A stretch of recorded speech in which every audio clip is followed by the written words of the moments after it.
Y bueno, en la menopausia pasa una cosa que llevo observando en mis consultas durante toda la vida y, y es que en general hay una parte que es muy psicosociocultural que es importante entender, y es que tenemos una construcción mental en nuestra sociedad de la menopausia como si fuera una enfermedad. Y esto ocurre porque durante toda nuestra vida hemos recibido información de un estereotipo de mujer ideal que es inalterable, que es, como yo siempre digo, lineal e hipersexualizada. El lineal porque siempre se ha intentado borrar todo lo que son cambios, ¿no? Los cambios durante la edad fértil, pues no, tenemos que estar siempre lineales, y cuando tenemos la regla, como dicen en esos anuncios, tenemos que hacer el pino y nos da por irnos a la discoteca a bailar como locas y a ponernos lo más recinchado que tengamos, en lugar de considerar que lo habitual cuando tenemos la regla es que tengamos. Normalmente no tenemos ganas de ir a la discoteca. Oye, que quien tenga ganas, perfecto, ¿vale? Pero no es lo habitual. Normalmente cuando tenemos la regla, pues tenemos ganas de estar más tranquilas. Esto no significa que estemos enfermas, ni mucho menos, ¿no? Pero sí que se nos hace creer en cierta medida que si no asumimos ese estereotipo de mujer lineal, pues digamos que no estamos bien, ¿no? Que las mujeres no estamos bien, que nos pasa algo, o que estamos locas, o que, en fin, siempre ha sido muy mal entendido la ciclicidad de las mujeres, ¿no? Esta ciclicidad de hormonas que he contado. Siempre tenemos dos fases diferenciadas en el ciclo, se pueden subdividir más, pero siempre me gusta hablar de dos fases para que la gente lo entienda mejor. Una primera fase del ciclo con un predominio de estrógenos y una segunda fase del ciclo con predominio de progestágenos. Y en todos los sistemas estos dos ciclos van cambiándolo todo. De hecho, bueno, hay un artículo mío que podéis ver en mi blog que se titula La saludable alternancia cíclica de las mujeres, ¿no? Que hablo cómo en cada sistema, en nuestro cuerpo, va cambiando nuestras necesidades, ¿no? y lo que pasa en cada sistema, ¿no? Igual que, por ejemplo, en la primera fase del ciclo aumenta la vigilancia del sistema inmunológico, en la segunda fase del ciclo disminuye. El metabolismo en la primera fase del ciclo estamos más en una situación de anabolismo, y en la segunda fase del ciclo de catabolismo. Es decir, todos los sistemas van cambiando, y también en el sistema nervioso central se producen cambios cíclicos. De hecho, en la primera fase del ciclo los estrógenos se comportan en el cerebro como estimuladores, por eso estamos más activas en la primera fase del ciclo. Y en cambio en la segunda fase del ciclo la progesterona nos da más sedación, más calma, más tranquilidad, que muchas mujeres dicen, no, a mí al revés, a mí lo que me da mucha irritabilidad. Vale, esto sería ya síndrome premenstrual, que precisamente ocurre porque la progesterona, que ya os he dicho al principio que es la hormona tonta, que tiene que ovular y tiene que ser suficiente ese cuerpo lúteo para contrarrestar a los estrógenos en la primera fase del ciclo. Bueno, pues cuando hay un déficit de producción de progesterona en la segunda fase del ciclo, tenemos todos esos síntomas de síndrome premenstrual, ¿no? Por no contrarrestar bien los efectos estrogénicos. La progesterona, una de las cosas que hace en el cerebro es darnos sedación, calma, tranquilidad. Estamos más tranquilas, en definitiva. Sin embargo, cuando estás más irritable es porque no has producido la suficiente progesterona en la segunda fase del ciclo. Pues como veis, todos estos cambios durante toda nuestra edad fértil se nos ha ido inculcando que no es sano, o que este concepto, ¿no? De que las mujeres estamos locas o nos pasan cosas, en fin, tenemos ese estereotipo ya muy metido de mujer completamente lineal y también hipersexualizada, porque nuestra valía como mujeres está muy enfocada en cómo se nos valora desde fuera, desde una mirada completamente androcéntrica, ¿no? y muy estereotipada, ¿no? Es decir, la valía de la mujer es mucho mayor cuanto más atractiva sexualmente sea desde esa mirada ajena, ¿no? Se mide mucho por ahí, ¿no? La valía de las mujeres, ¿no? Entonces, ese estereotipo de mujer ideal siempre ha sido lineal, por un lado, e hipersexualizado. ¿Qué sucede? Pues que ahora llega la menopausia y ese estereotipo se está imponiendo igual en la menopausia. Antiguamente, cuando llegaba la menopausia, pues digamos que ya se entendía que como ya era el ocaso de la feminidad, pues ahora nos echamos a perder, nos ponemos un pañuelito negro en la cabeza y ya somos viejecitas. Ese era el concepto de nuestras abuelas de la menopausia. En cambio, el concepto de ahora hemos pasado al otro extremo. Ahora tenemos que mantenernos lineales e hipersexualizadas. Y por eso el estereotipo ideal pues son las chicas estas de Sexo en Nueva York o Madonna, mujeres que están mejor con 50 años que con 20, mejor estéticamente hablando o con esa imagen hipersexualizadora que estoy diciendo, ¿no? Por lo tanto, si tenemos este concepto de la menopausia como que ya es pues eso que vemos tan mal, ¿no? En nuestra sociedad, ¿no? El envejecimiento es el mal, ¿no? Ya se acaba, ya no es lo mismo, ¿no? Porque ya no soy igual de atractiva, todo eso está ahí metido en la cabeza. Y como tenemos que mantener ese estereotipo de mujer lineal e hipersexualizada, pues todo esto genera una frustración increíble. Increíble. Yo muchísimas mujeres que veo en la consulta vienen en la perimenopausia refiriendo síntomas de la esfera psicoafectiva muy intensos. Es que estoy muy irritable, es que no me aguanto ni yo, es que están así. Y cuando preguntas un poquito, te das cuenta que están metiendo en el saco de la menopausia absolutamente todo. Es decir, mujeres, estoy hablando de mujeres que a lo mejor o se están separando de sus parejas, o se le ha muerto un familiar, o tienen que cuidar de sus padres, o a lo mejor los hijos han ido a estudiar fuera y están adaptándose a ese proceso, o que le han echado del trabajo. Veo que les pasan cosas que son suficiente motivo para estar irritables y estresadas, y en cambio no se dan cuenta y creen que la culpa de todo eso es la menopausia, que dicen, es que estoy irritable por culpa de las hormonas. Bueno, perdona, a lo mejor la culpa la tiene la situación que estás pasando, ¿no? Eso lo veo muchísimo en las consultas. Sí es cierto que en la perimenopausia pueden haber más tendencia a esa irritabilidad, sobre todo cuando hay esos ciclos, ya que el ovario empieza a trabajar peor y hacen esos ciclos anovulatorios, es decir, esos ciclos donde no se ovula. Y ya hemos dicho, si no se ovula no tenemos suficiente progesterona.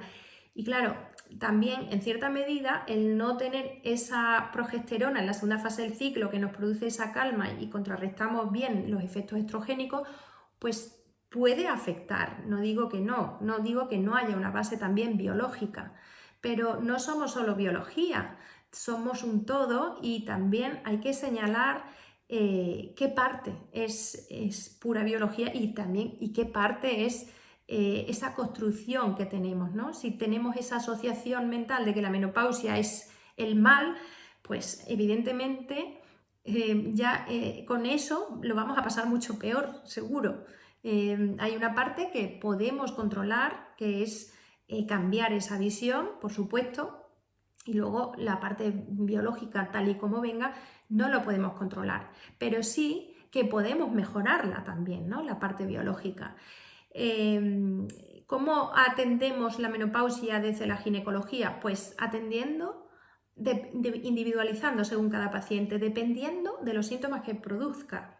Si en una mujer que llega a su menopausia entre los 45 y 55 años, que sería la media de edad normal, habitual, empieza con esta etapa sin síntomas desagradables, no necesitan ningún tratamiento médico, solo cuidarse, pero bueno, tenemos que cuidarnos toda la vida, tampoco es decir nada nuevo, ¿no?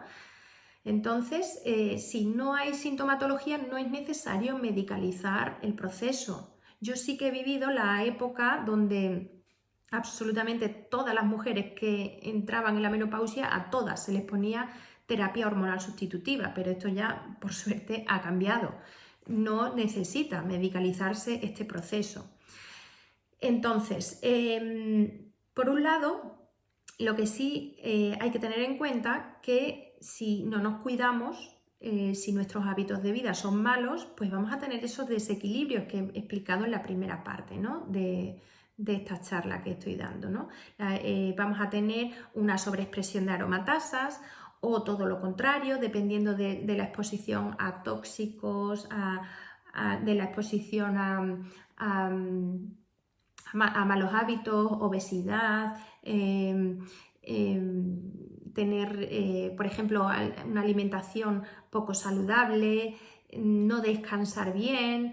Claro, si acumulamos toda esta serie de cosas que estoy diciendo, evidentemente el proceso de la menopausia se vivirá muchísimo peor, porque claro, todos los síntomas desagradables de los que estamos hablando se van a acentuar, ¿no?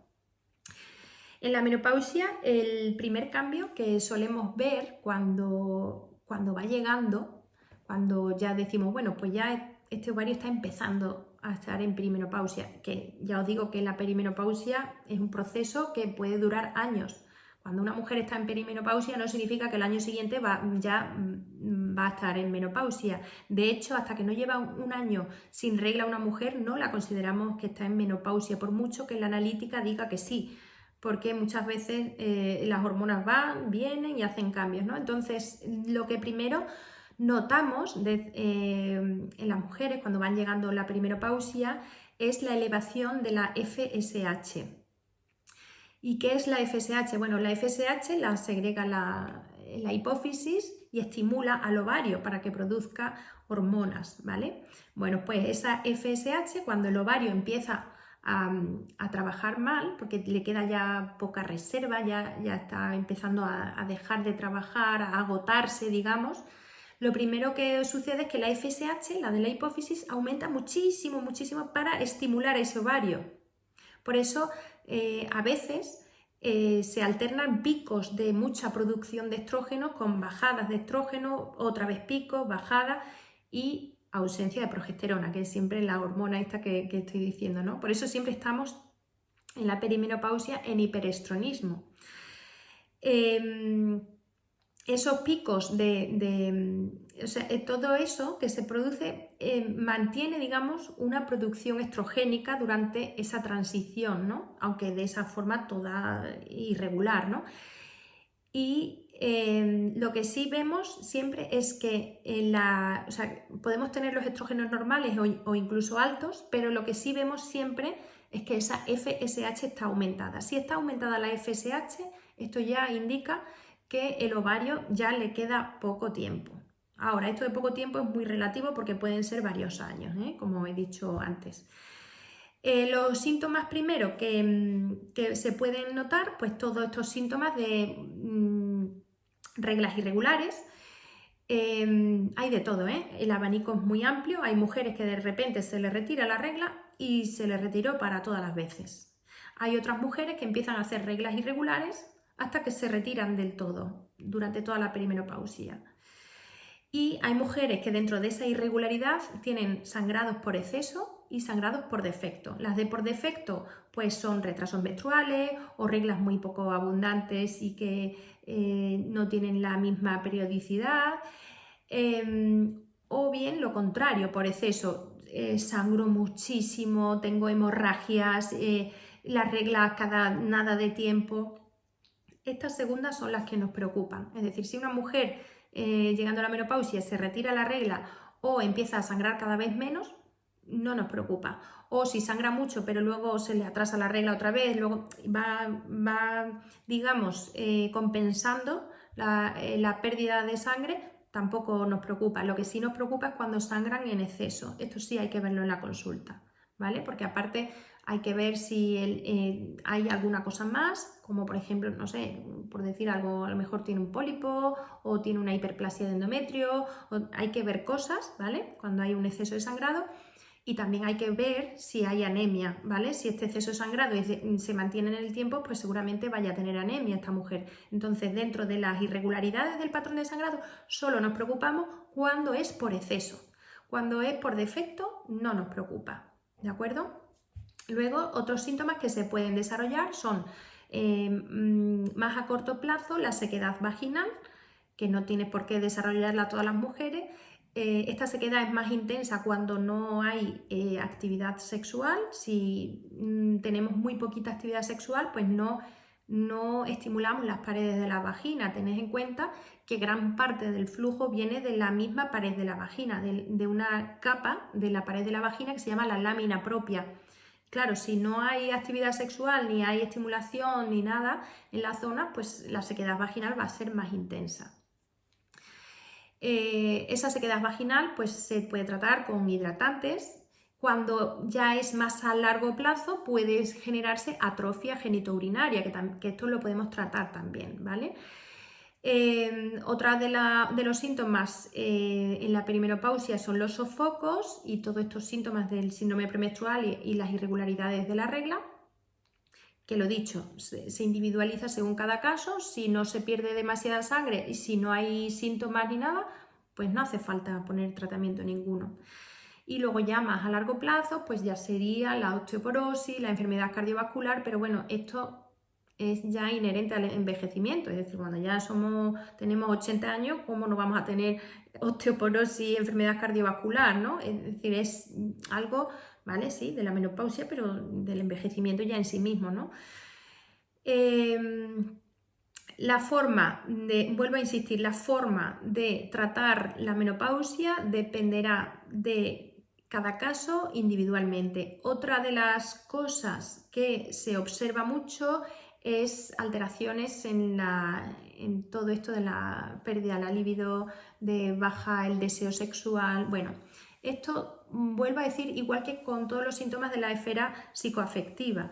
Cuidado, que no podemos culpar a la menopausia de todo. La sexualidad es multifactorial, depende de muchos factores, no solo de factores biológicos puros y duros, no solo de las hormonas nada más, sino de muchos factores, del grado de conexión con tu pareja, de cómo estás, si tienes estrés, si no tienes estrés, es decir, la sexualidad es multifactorial. Entonces, una de las cosas que a mí me llama la atención es que una mujer en la menopausia, cuando tiene una pareja nueva, no tiene pérdida de deseo sexual, ¿no? ¿Por qué le vamos a echar la culpa a las hormonas de nuestra pérdida de deseo sexual? No puede ser que la monotonía, que hayamos entrado en una monotonía y ya no es lo mismo. Hay que buscar también otras causas. Cuando tenemos una pareja siempre la misma y no hay ninguna novedad, pues aunque no tenga la menopausia, el interés, el deseo sexual puede verse mermado si no se trabaja, ¿no? Y esto, como le digo yo, medio de broma a las mujeres, o bien cambias de pareja para solucionar esto, o mira, o tirar de fantasía, ¿no? Se puede recuperar esa chispa a través de estimular la fantasía sexual, ¿no? en la pareja. Evidentemente, si la pareja está bien y hay un amor de fondo y todo eso, pues evidentemente lo suyo sería rescatar esa chispa, y esto con comunicación y con conexión y en algunas ocasiones tirando de ayuda, para eso está la sexología, ¿no? Pues se puede recuperar todo eso, ¿no? ¿Por qué no se puede recuperar? Claro que sí, la sexualidad es inherente al ser humano desde que nace hasta que muere. Entonces esto hay que tenerlo muy en cuenta. No podemos absolutamente todos nuestros males, de nuestro sexo, de nuestra época de insomnio, irritabilidad y tal, no podemos culpar absolutamente de todo a las hormonas. Una parte puede ser que sea de las hormonas, pero no absolutamente todo. Por lo tanto, el mensaje final sería: lo ideal en la menopausia es, en primer lugar, aceptar lo que no podemos cambiar. Es decir, son cambios hormonales que los vamos a tener, queramos o no queramos.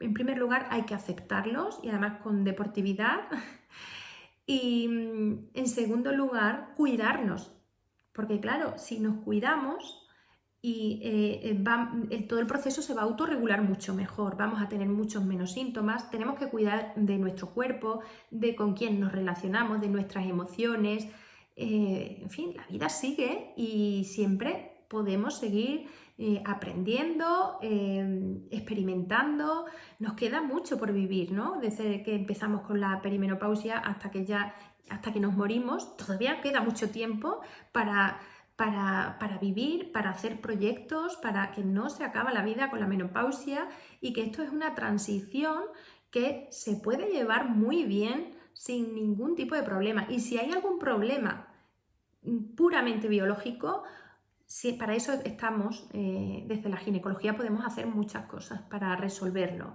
pero no podemos conformarnos que ya llega la menopausia, pues ya aquí ya termina nuestra sexualidad, nuestra feminidad, ya no valemos. Por favor, vamos a quitarnos esto de la cabeza porque no es así. Y aprovecho ya que estoy hablando de esto para decir que yo soy menopáusica y me encanta decirlo.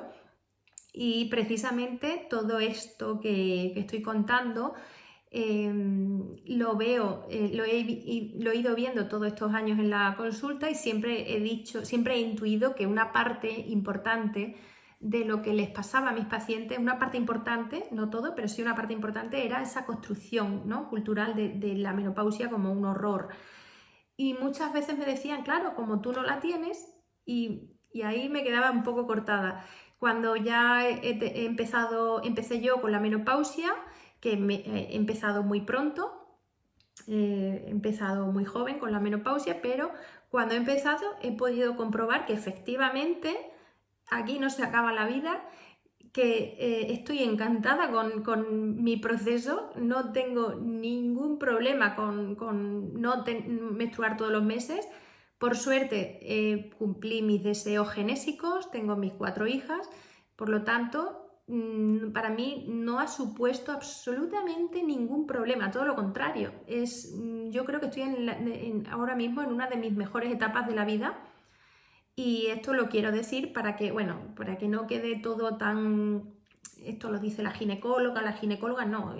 Yo como mujer puedo también decir mucho sobre este proceso por vivirlo por propia experiencia, y os digo que no hay que tomarlo ni como una enfermedad, ni como un lastre, ni como que se nos acaba la vida, ni que ya así en un tris ya nos hemos hecho viejas y ya no valemos. Esto hay que quitarlo de nuestras cabezas porque no es nuestro, no va con nosotras esto. Esto es una cosa que nos han metido, que hemos construido con todo eso que nos han metido de información durante toda nuestra vida, con esos estereotipos, y esos mitos y esos tabúes hay que quitarlos todos y a seguir viviendo. Y nada, que espero que os haya gustado esta charla. Y para más información podéis seguirme a través de mis redes sociales. También a través de mi página web hay varios artículos no solo sobre menopausia, sino sobre todas las etapas de la vida. Y por supuesto, Hablemos de Vaginas también tiene una parte sobre menopausia. Bueno, vienen todos los procesos sexuales de nuestra vida, y entre ellos también está la menopausia, por si os apetece más información. Además, este libro está escrito para cualquier perfil de persona, no necesariamente tienes que tener conocimientos no tienes por qué ser profesional de la salud ni nada de esto, lo puede entender cualquier persona porque ese era el objetivo, ¿no?, llegar a cualquier perfil de persona. Y cuál es mi sorpresa, que no solo al final le está interesando a profesionales y a no profesionales, abarca muchísimo tipo de público, y la verdad es que ha sido una bendición haber escrito este libro. Y bueno, ya el año que viene, en 2021, saldrá el siguiente y nada, un placer.